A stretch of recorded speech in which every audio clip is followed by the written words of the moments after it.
নিজের চরিত্র যদি পরিবর্তন না হয়, খালি হরে কৃষ্ণ বলে করতাল বাজাইলে কাজ হবে না। আগে নিজেদের স্বধর্মের প্রতি ভালোবাসা বাড়াতে হবে, নিজের স্বধর্মের প্রতি শ্রদ্ধা বাড়াতে হবে, নিজের স্বধর্মের প্রতি নিজের বিশ্বাস রাখতে হবে, নিজের স্বধর্মের প্রতি নিজের ভক্তি রাখতে হবে। তবেই যদি জীবনে তোমার মুক্তির সন্ধান খুঁজে পাও। যে তার নিজের বাবাকে, যে ছেলে তার নিজের বাবাকে সম্মান করতে পারে না, সে কোনোদিন কোনো গুরু বৈষ্ণবকে সম্মান করতে জানে না। যে মেয়ে তার স্বামীকে সম্মান করতে পারে না, সে কোনোদিন গুরু বৈষ্ণব ভগবানকে সম্মান করতে জানে না। কি মায়েরা কষ্ট হচ্ছে না? আমি মাঝে মাঝে একটু না দিলে হয়। এইবার সনাতন ধর্মে সম্বন্ধ হচ্ছে। এইবার যদি কোনো মা এখন দাঁড়াইয়ে বলে যে আমার তো স্বামী নাই, এখন কৃষ্ণ কি আমার স্বামী হবে? একজন অহিন্দু কেন দাঁড়াইয়ে বলতে পারে? এটা তার বলার অধিকার আছে, বলতে পারে না? কৃষ্ণ যদি সমস্ত কিছু পারে, সনাতনে আছে সবই, তুই যাহা চাবি তাহা পাবি, তা আমি কৃষ্ণকে স্বামী রূপেই চাই, আছে। কে বলছে সনাতনে সেটা নেই? কে বলছে? কোন মূর্খ বলছে যে সনাতনে স্বামী নেই? কৃষ্ণ স্বামী হতে পারে না? যদি কেউ বলে যে কৃষ্ণ স্বামী হতে পারে না, ওর মতো মূর্খ এই পৃথিবীতে আর মিলে না। কারণ কৃষ্ণ সব হতে পারে। তমেব মাতা চ পিতা তমেব, তমেব বন্ধুচ্চ সখা তমেব, তমেব দেব দেব। ভগবান সম্পূর্ণ সম্পর্ক গঠন করতে পারে। সেই সম্পর্ক কোথায় পড়েছিল? আজকে বেশি আলোচনা করব না, কারণ আজকে আমি লেট করে এসেছি। আর ওই দর্শনে যে আজকে নরক দর্শন করে এসেছি, কারণ ওই যন্ত্রণা দেখা মানে নরক যন্ত্রণা ভোগ করা। যে মরে গেছে সে তো মরেই গেছে, কিন্তু যারা জীবিত থেকে দর্শন করছে তাদের কষ্টটা বেশি। আজকে অ্যাক্সিডেন্টে কারো হাত নেই, কারো পা নেই, ড্রাইভার জীবিত আছে, কেটে বাইক করছে। হে মানুষ, কোথায় স্বর্গ কোথায় নরক? কে বলে তা বহুদূর। এই মানুষের মাঝেই স্বর্গ নরক, মানুষ অসুর অসুর। আজকে তার প্রমাণ। একটা ছোট একটা মৌলবী বাবা হোক না মুসলমান, সে তো মানুষ। হয়তো ছোট একটা বাচ্চা ভালো করে কথা বলতে পারে না, ওই গাড়িতে ছিল।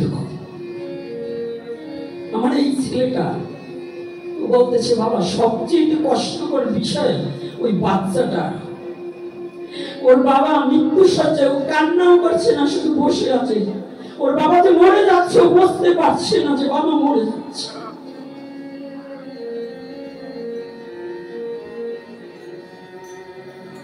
আজ এমন কিছু দর্শন পরেও মানুষের জ্ঞান ফিরছে না। আজ ভগবত প্রেম অনুশোচনা হচ্ছে না যে আমি ভগবানকে ভালোবাসছি না। আমার কোথায় কোন রাস্তাঘাটে এমনি ভাবে একটি গাড়িতে চলি, না জানি কোন দিন আমি গোপীনাথ হয়তো একদিন চলে যেতে পারি। কোথায় কোন অবস্থায় পড়ে থাকবো জানি না। এই বাচ্চাদের নিয়ে চলি, আপনারা একটু আশীর্বাদ করবেন, আমাকে গোবিন্দ নিয়ে যান। কিন্তু ওদের মায়ের কোলে থেকে আপনাদের কাছে নিয়ে আপনাদের চরণ প্রান্তে ঘুরে বেড়াই। ভগবান যেন আমাকে নিয়ে যাক, কিন্তু ওদের যেন এমন কিছু না করে। ভগবান যেন ওদের নিরাপদে ওদের চাচা মায়ের কোলে ফিরিয়ে দিতে পারে,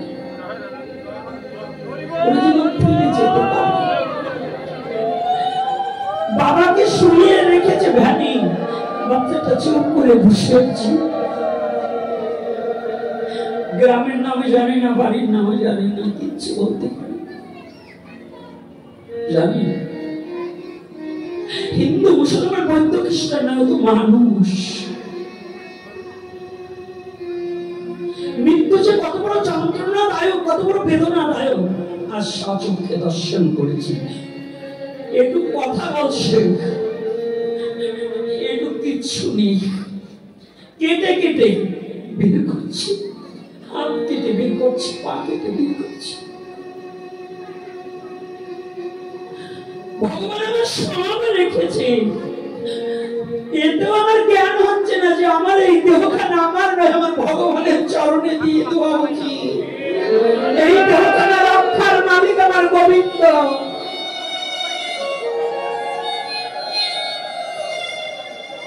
মানুষ এখনো সময় আছে, হিন্দু মুসলমান বৌদ্ধ খ্রিস্টান এটা নয়, তুমি মানুষ, তোমার স্বধর্ম প্রতিপালন করা এটাই তোমার কর্তব্য। তোমাকে সৃষ্টিকর্তা যে ধর্মে পাঠিয়েছে তুমি তোমার সেই ধর্মের নিয়ম কানুনটা, সেই আদর্শটাকে হৃদয়ে ধারণ করে একটু প্রতিপালন করো। রাধে রাধে।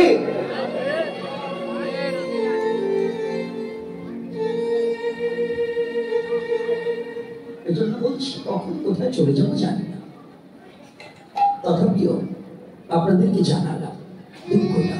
তাহলে স্বামী রূপে কে পেয়েছিল বলবো? 11টা কিন্তু বেঁচে গেছে, বলবো না বলবো না? হ্যাঁ না, ওই বিশের বাবার ওরা বলে না থাক। মা আজকে হরিবাস, ওরে বাবা, শব্দ দিজম্বের ভক্ত দিজম্বের শব্দ। আজকের দিদিটার নাম কি? হরিবাসর দিদি। আর দিদির নাম একাদশী, তাই তো? তাও শয়ন একাদশী। কোন একাদশী? শয়ন মানে কি? কে শুবে? আপনার আজকে তো ঘুমাবার দিন, ঘুমাই পারবেন, আজকে তো শয়ন একাদশী না। আজকে ক্ষীরোদকশায়ী নারায়ণ, যিনি আমাদের সত্যযুগের উপাস্য ভগবান নারায়ণ, ক্ষীরোদ সাগরে যখন ছিলেন সেই তিথিটাই আজকে। আজকে প্রতিটা ভক্ত ধ্যান নেত্রে ভগবানকে স্বয়ং দেবে পদ্মের উপরে। রাধে রাধে। অষ্টদল পদ্মকে ধ্যান নেত্রে। এখন এ বললে লাভ নাই, কারণ এটা আবার একটু রাগমার্গের ভজন, সখী অনুগত ভজন ছাড়া, মঞ্জুরি নামা প্রাপ্তি ছাড়া এই ভজন বুঝবে না।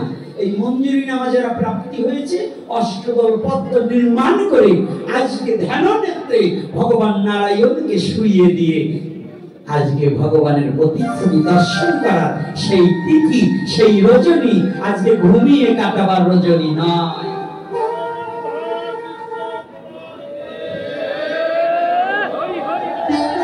আজকে ঘুমিয়ে কাটাবার দিন নয়, রাত নয়। দিন গেল মিশে কাটে, রাত্রি গেল নিদ্রে, না ভজিনু রাধা কৃষ্ণ চরণারবিন্দ। রাধে।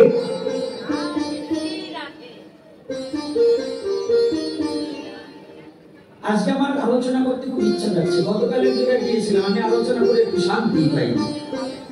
এক গাদা প্রশ্ন এনে গেছে, আর এই উদ্ভট প্রশ্ন তো মন গেছে খেইবে। একবার প্রশ্ন আসলে পরে ভক্তি মার্গের কথা আর থাকে না। যেখানে যুক্তি থাকে সেখানে ভক্তি থাকে না, আর যেখানে ভক্তি থাকে সেখানে যুক্তি থাকে না। আজকে আমার খুব ভালো লাগছে, আপনাদের সত্য কথা বলি, যতই রাগারাগি করি আমার মায়েদের, কিন্তু আমার আজকে বড় ভালো লাগছে আপনাদের চরণ দর্শন করে।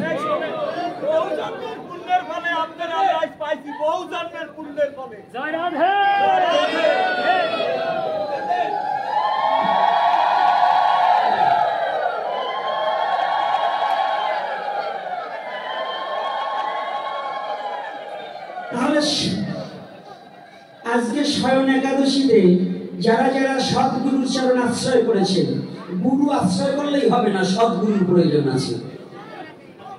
গুরু তো আজকাল শিষ্য করছে, গুরু বেশি। আজকে অ্যানাউন্স করে দীক্ষা দেয়, লিফলেটে দেয় অমুক জায়গা দীক্ষা এত তারিখে। যারা দীক্ষা নেওয়ার ইচ্ছুক তাহারা এই নম্বরে যোগাযোগ করিবে। এরকম আছে না? ওরে পুঁটি মাছের জায়গা নিয়ে দৌড়েছে, মানে পয়সা যাবে গ্রামে, কই দিদি নিবা নাকি নিবা না। এই পুঁটি মাছ বেচা গুরু আছে এখন বর্তমান, ওরা যাইছে দীক্ষা দেয়, এই নিবা কবে। কিন্তু যারা স্বর্ণকারের দোকান, ওরা কিন্তু গ্রামে স্বর্ণ নিয়ে যায় না যে এই সোনা নিবা নাকি। যায় বাবা? যায়। স্বর্ণকারের কাছে যেতে হয়। তো সদ্গুরু যারা ওই ডাইকে দীক্ষা দেয় না তারা। এরা করছেন নাকি কর্তারা? আপনাদের আবার এই জালো কাঠিটাকে আসলে আবার একটু ভয় পাই, গোসাই গোবিন্দ মেলা, আবার এরা দাবর দিলে আমি কোথায় যাবো?